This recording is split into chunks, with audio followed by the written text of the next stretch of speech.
অনেকেই মতামত পেশ করেছেন যে এখন মতামত দেওয়ার পরামর্শের সময় নেই, ঝাঁপিয়ে পড়ার সময়। আমরা তো ময়দানে আছি, ময়দানে অবতীর্ণ হওয়ার জন্য মতামত গ্রহণ করার জন্য ডাকছি না, বরং স্থায়িত্ব করার জন্য আপনাকে ডাকছি। এই আন্দোলন, এই সংগ্রাম আমরা এখানে থামাতে চাই। কেন থামাতে চাই? কারণটা আন্দোলনের সূচনা হয়েছিল একটা দাবি নিয়ে, ন্যায্য দাবি নিয়ে।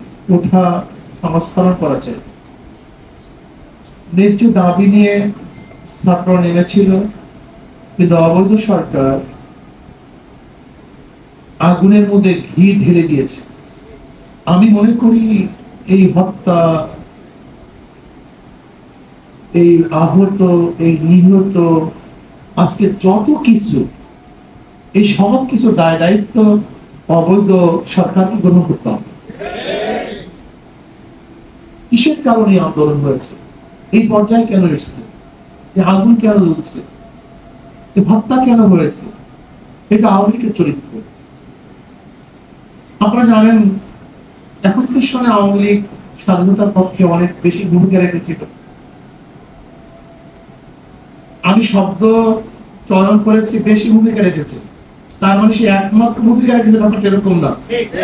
কিন্তু তারা মনে করে আওয়ামী লীগ এই দেশ স্বাধীন করেছে, অন্য কেউ ভূমিকাই রাখে নেই।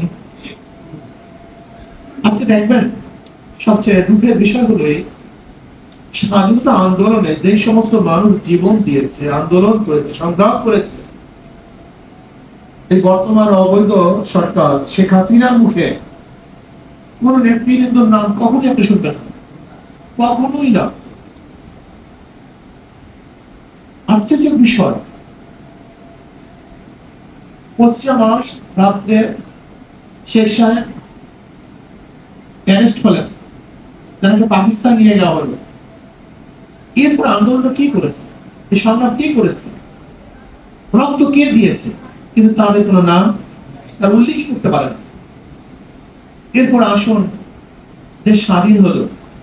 স্বাধীন হওয়ার পরে 75 পর্যন্ত তারা ক্ষমতায় ছিল। এই আওয়ামী লীগ কিন্তু 71 থেকে 75 পর্যন্ত কোনো ইতিহাস কখনই ব্যক্ত করবে না।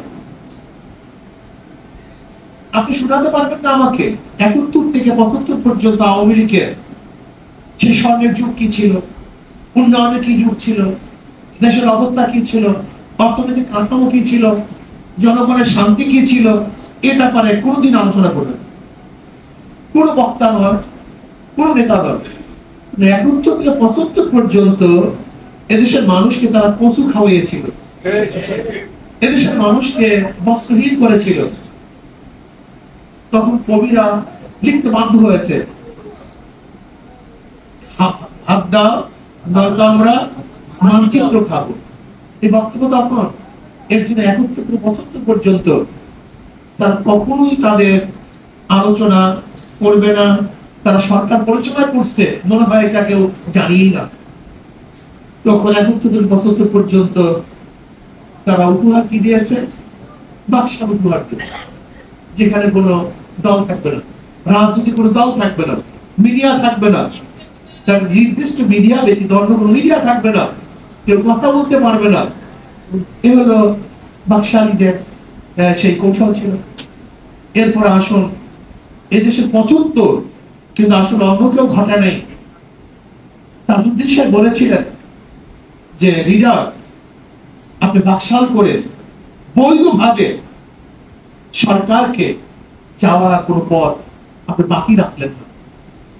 তার বক্তব্য, তাজউদ্দিন সাহেবের বক্তব্য, আপনি বাকশাল করার পরে বৈধভাবে কোনো সরকার পরিবর্তন হওয়ার পর আপনি বাকি রাখেন নেই। তাহলে 75 এটা তাদেরই উপহার, তাদের কর্মকৌশলে ঘটেছে, অন্য কেউ না। আজকে 24 সনে যা ঘটতেছে, আমি মনে করি এটা জনগণের থেকে হয়নি, বরং ওই 75-এ যাদের কারণে জনগণ ক্ষিপ্ত হয়েছিল, আজকেও দেখা যায় তাদের বক্তব্যের কারণে জনগণ ক্ষিপ্ত হয়েছে। অন্য কেউ না, অন্য কোন কারণে না। যারা খুন করেছে, আমরা খুনিদের বিরুদ্ধে তখন আন্দোলন করেছি, কথা বলেছি, খুনির বিচার হওয়া চাই। এদেশে খুনির বিচার হয়েছে, আমরা খুশি হয়েছি, কিন্তু আজকে 24 সালে যে খুন হয়েছে শেখ হাসিনার নেতৃত্বে আমরা সেই বিচারও চাই। 75 খুনিদের বিচার চাই, আবার 24 সালে যারা খুন করেছে আমরা তাদেরও বিচার চাই। বাংলাদেশের জনগণ এই দুনিয়া ফেরাউন ইতিহাস শুনেছে, কিন্তু ফেরাউনকে দেখেনি। নমরুদ ইতিহাস শুনেছে, কিন্তু নমরুদকে দেখে নাই। কারণের কথা শুনেছে, কিন্তু কারণকে দেখে নাই। আবু জেহেলের হাজারো গল্প আমরা শুনেছি, কিন্তু আবু জেহেলকে দেখি নাই। কিন্তু এদের কুটি ছবি একজনকে দেখেছি 2024 সালে, সে শেখ হাসিনা বলে। যেরকম কারণ নির্বিচারে 70,000 শিশুকে হত্যা করেছে, আজকে 24 সালে শেখ হাসিনা ছোট ছোট 6 বছরের বাচ্চাদের হত্যা করেছে। আপনারা দেখেছেন যে সেই জমানায় ধর্ষণ হইতো, আজকে দেখতে কি আমরা কি দেখছি? ছাত্রলীগের নেতারা 100 ধর্ষণ করার পরে সেঞ্চুরি পালন করে, স্বামী স্ত্রী ঘোরার জন্য যায়, স্বামীকে বেঁধে রেখে স্ত্রীকে ধর্ষণ করা। কাজী সেই ইতিহাসগুলো আমরা সামনে দেখছি। আজকে কোঠার পক্ষে আমরা ছিলাম, এখনো আছি। তখন আন্দোলন ছিল ছাত্রদের আন্দোলন, কিন্তু এই আন্দোলন এখন আর ছাত্রদের মধ্যে সীমাবদ্ধ নয়। এই আন্দোলন জনগণের আন্দোলন। জনগণ খুন হয়েছে, জনগণ হত্যা হয়েছে, জনগণ আহত হয়েছে, জনগণ নিহত হয়েছে। আজকে জনগণ জেলে ধুকে ধুকে মরছে। আজকে আমাদের বাংলাদেশের অর্থনীতির অবস্থা, নিরাপত্তার অবস্থা। কাজে এই আন্দোলন শুধু ছাত্রদের মধ্যে সীমাবদ্ধ না, এই আন্দোলন এখন জনগণের আন্দোলন। এই আন্দোলন সবার আন্দোলন। এই আন্দোলন মাজলুমদের পক্ষে, জালেমের বিপক্ষের আন্দোলন। এই আন্দোলন মাজলুমদের আন্দোলন। মাজলুমরা ঐক্যবদ্ধ হয়ে জালেমদের বিরুদ্ধে লড়াই করার আন্দোলন এই আন্দোলন। আপনাদের অবশ্যই মনে রাখতে হবে এই পরামর্শ সভা কেন ডাকা হয়েছে। আপনাদের পরামর্শ নেওয়ার জন্য যে আপনাদের অবস্থা, আপনারা কি ঘুমিয়ে গেছেন না জাগ্রত আছে? আপনাদের রক্তকে জমে গেছে না এখন আপনাদের রক্ত প্রবাহিত আছে? জানার জন্য আপনাদের ডাকা হয়েছে। নতুন ভাবে আমাদের জাগ্রত হতে হবে। আমাদের আবারও মাঠের ময়দানে নতুন ভাবে ঝাঁপিয়ে পড়তে হবে। আমরা আগে যেরকম মাঠের ময়দানে ছিলাম, এখন আমাদের ময়দানের অবস্থা আরো বাড়াতে, আরো শক্তিশালী করতে হবে। মাঠ ছাড়া যাবে না। আমরা দেখেন যে মিথ্যার অবস্থাটা কোথায় গিয়ে পৌঁছে। আবু সাইদকে কিভাবে হত্যা করছে গোটা দুনিয়া জানছে। বর্তমান খুনি শেখ হাসিনা, সেও বলেছে গুলি করা হয়েছে, কিন্তু এজাহার দেওয়া হয়েছে অন্য আরেকজনের নামে। তার বয়স মাত্র 16 বছর। তাকে অ্যারেস্ট করা হয়েছে।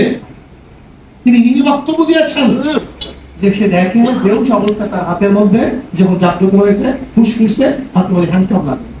আপনি চিন্তা করতে পারছেন জুলুম কোথায় গিয়ে ফিরছে? আপনি দেখেছেন একটা বাচ্চা উপরে উঠছে পালাবার জন্য, সেখানে গিয়ে গুলি করা হয়েছে। এই নির্মম হত্যা এই বাংলাদেশের মানুষকে দেখতে হবে। এর জন্য কি স্বাধীনতা করেছিলাম? এর জন্য আন্দোলন করেছিলাম? আমরা পাকিস্তানের বিরুদ্ধে কি স্লোগান নেই? তারা ধর্ষক। যদি তারা ধর্ষক হয়, তা অবিলুপ্ত ধর্ষক। আমরা পাকিস্তানের বিরুদ্ধে কি স্লোগান দেই? তারা খুনি। যদি পাকিস্তানের খুনি হয়, আজকে শেখ হাসিনা নিজেও তো খুনি। আমরা কি স্লোগান দেই? তারা চুরি করেছে আমাদের দেশের মাল। যদি পাকিস্তানের চুরি করে, আজকে শেখ হাসিনা দল বল চুরি করেছে। তিনি বলেছেন যে আমি কেন, তিনি বলেছেন আমাকে কেন বিদায় হতে হবে। আচ্ছা বলেন তো, যদি কোন সরকার দুর্নীতির দণ্ডে দণ্ডিত হয়, সেটা সরকার থাকতে পারে? কোন সরকার যদি দুর্নীতি প্রমাণিত হয়, সে কি আর পদে থাকতে পারে? আজকে সেখানে নিজে বলেছেন আমার পিয়ন 400 কোটি টাকা পায়। 400 কোটি টাকা, 1-2 কোটি টাকা নয়। তিনি বলেছেন আমার পিয়ন হেলিকপ্টারে ঘোরে, তার পিয়ন এই দুর্নীতি করেছে। শেখ হাসিনার অগোচরে তার পিয়ন কোনোদিন দুর্নীতি করতে পারে না। কাজে সব দুর্নীতিবাজ, আর দুর্নীতিবাজ কোন অবস্থাতেই সরকারে থাকতে পারে না। ইনি নিয়োগ দিয়েছিলেন বেনজিরকে, ইনি নিয়োগ দিয়েছেন মতিউরকে, ইনি নিয়োগ দিয়েছেন আসাদকে। সবাই দুর্নীতিবাজ। আজকে আমাদের দেশের টাকা পয়সা যা কিছু আছে সব লুটপাট হয়ে গেছে। আজকে রেমিটেন্সের অবস্থা, বাংলাদেশের ব্যাংকের অবস্থাটা, আমাদের যেখানে যেখানে যা কিছু ছিল সবকিছু চুরি হয়ে যাচ্ছে। আজকে মন্ত্রী এমপিরা দেশ সারা শুরু করেছে। আজকে ওবায়দুল কাদেরের সামনে তাকে ভুয়া ভুয়া হিসাবে স্লোগান উঠছে। ভুয়া, এই ভুয়া সরকারকে তাড়াতে হবে, অবৈধ সরকারকে তাড়াতে হবে। এর বাইরে দ্বিতীয় কোনো পথ নেই, দ্বিতীয় কোনো রাস্তা নেই। দেখেন, আল্লাহ না করুক এই জালেম শাহী যদি মাঝখানে টিকে যায়, তাহলে অবস্থাটা কি হবে জানেন? আপনি বিশ্বাস করতে পারবেন না।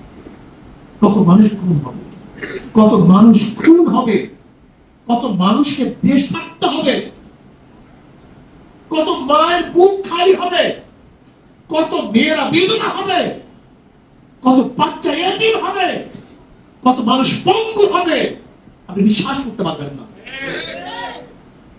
আজকে সরকার এই অবস্থাতেও যেইভাবে জুলুমের স্টিম লড়া চালিয়ে যাচ্ছে, যদি কোন অবস্থাতেই এই আন্দোলন থেমে যায়, তাহলে ঘরে ঘরে গিয়ে আসমানে গিয়ে পালিয়ে থাকেন, সপ্তবক জমিনের নিচেও ঢুকে যান, সেখানে খুঁজে খুঁজে বের করে তারপর আপনি হত্যা, তারপর আপনাদের জেলে ঢুকানো, দেশ ত্যাগ করতে বাধ্য করা। না, এই জনগণ আছে না। আজকে সবাই আমরা নেমেছি। এর জন্য আমি আপনাদের সবাইকে বলবো, এই যুদ্ধ করতে গেলে কেউ কারোর বিরুদ্ধে লিখবেন না। কে মাঠে নামছে, কে মাঠে নামে নাই, কোন অবস্থাতেই কারোর বিরুদ্ধে কোন মন্তব্য করবেন না। সবার অবস্থা এক নয়, সবার যোগ্যতা এক নয়, সবার পারিপার্শ্বিকতা এক নয়।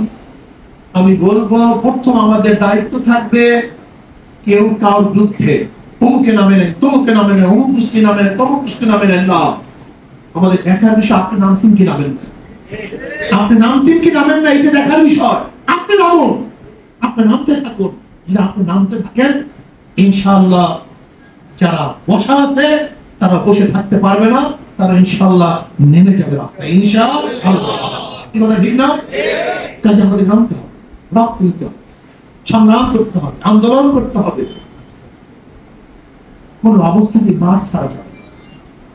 আবু সাইদ যদি বুক পাততে পারে, সেই বুক তো আমাদের কাছে আছে।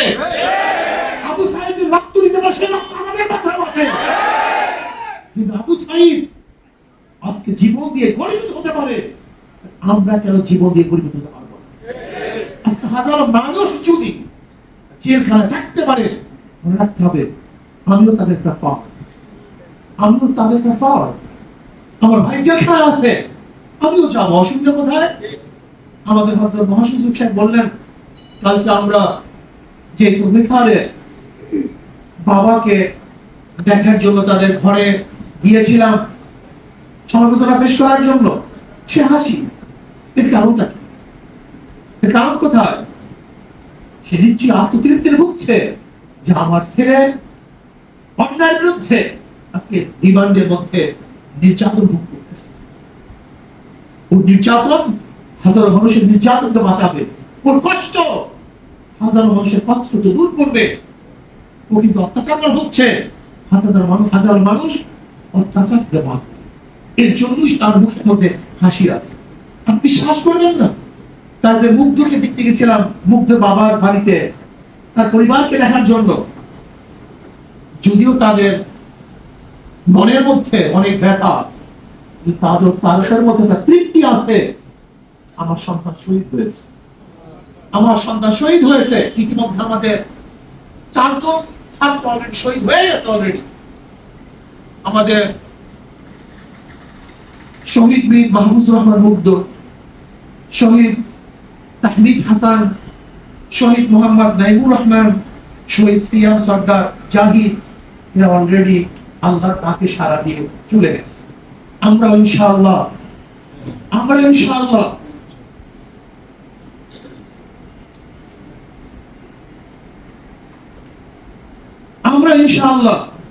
শহীদ হব, কিন্তু মাঠ ছাড়বো না। রাজি আছেন ইনশাআল্লাহ? ভয় পাবেন না, ভয়ের কিছু নেই। হয়তো 2 দিন আগে 2 দিন পর মৃত্যু একদিন বরণ করতে হয়। 2 দিন আগে আমার ভাইয়ারা 2 দিন আগে চলে গেছে, আমরা হয়তো 2 দিন পরে যাবো। মরার জন্য কেউ মরবেন না, বাঁচার জন্য বিচ্ছন্ন থাকেন, কেউ বাঁচতে পারবেন না। ঘরে থাকার জন্য যদি ঘরে থাকেন, ঘরে থাকতে পারবেন না, কিন্তু ঘরে থাকার জন্য যদি বাহিরে নামেন, তাহলে জীবন ভর ধরে থাকতে পারবেন। কিন্তু ঘরে থাকার জন্য ঘরে থাকেন, আপনি দেখেন নাই ছাদের মধ্যে নিরাপদ নয়, বারিন্দার মধ্যে নিরাপদ নয়, রুমের মধ্যে মানুষ নিরাপদ নয়। আমার টাকার গুলি দিয়ে আমার বুকের মধ্যে গুলি চালাবা, তোমার গুলি আর চালাতে দেওয়া হবে না। আজকে হাজারো মানুষকে অ্যারেস্ট করা হচ্ছে। ওরা আমাদের গ্রেফতারকৃত ভাইদেরকে মুক্তি দিবে না। আমার ভাইদেরকে আমাদেরকে মুক্তি করতে হবে, ওরা মুক্তি দিবে না। আজকে সরকারের সব জায়গায় পেট্রোল বাহিনী সামান্য কেসে রিমাইন্ডে দেয়, যে কোনো কেসে আবদার করার সাথে সে রিমাইন্ডে দেয়। আপনারা জানেন বর্তমানে গ্রেফতার বাণিজ্য কিভাবে চলছে? গ্রেফতার বাণিজ্য আপনি বিশ্বাস করতে পারবেন না। লক্ষ লক্ষ লক্ষ টাকা মানুষ থেকে হাতিয়ে নেওয়া হচ্ছে, শুধু বলে তোমার নামে কেস আছে, তোমার নামে কেস আছে, তোমার নামে কেস আছে, তোমার নামে কেস আছে।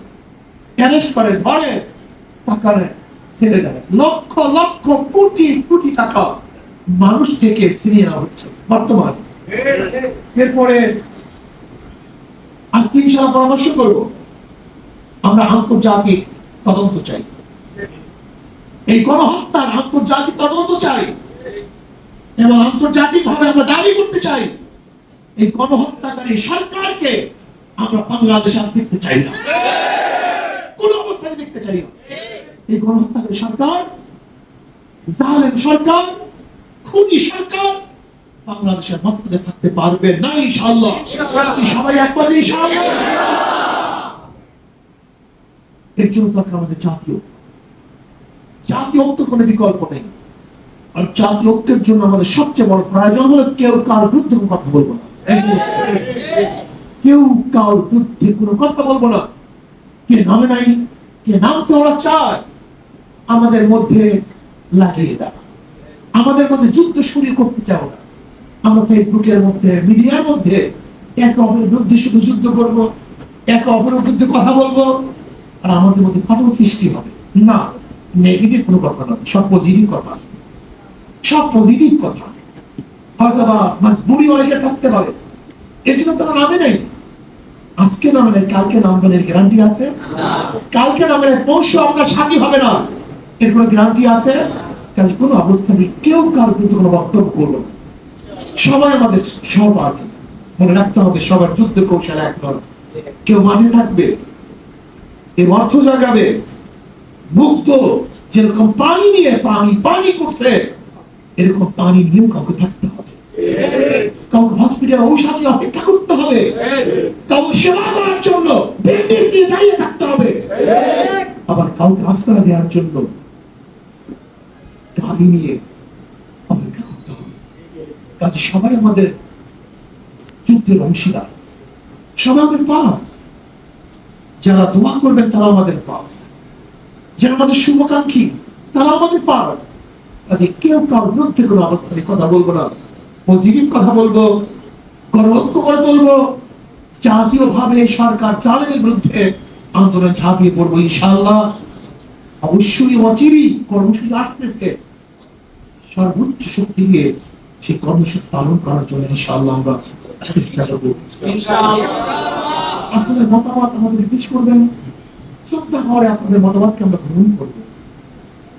আল্লাহ আমাকে এবং আমাদের সবাইকে এই জালেমের বিরুদ্ধে মুসলিমদের ঐক্য হয়ে এই জালেমের বিরুদ্ধে আন্দোলন করা, সংগ্রাম করার আল্লাহ আমাদের সবাইকে দান করে। আসুন আল্লাহ দোয়া করি, মাঠে থাকি, ময়দানে থাকি, ইনশাআল্লাহ বিজয় আসবেই আসবে ইনশাআল্লাহ। জালেম জালেম এদেশের মাসলাক থেকে বিদায় হবেই হবে ইনশাআল্লাহ। আমরা সেই দিনের অপেক্ষা আছি, যেই দিন সমস্ত জনগণ তাদের টাকার গণভবন দখল করবে, সেই দিনের অপেক্ষা আমরা আছি। আমাকে আমাদের সবাইকে সেটা সচক্ষে দেখা তৌফিক দান।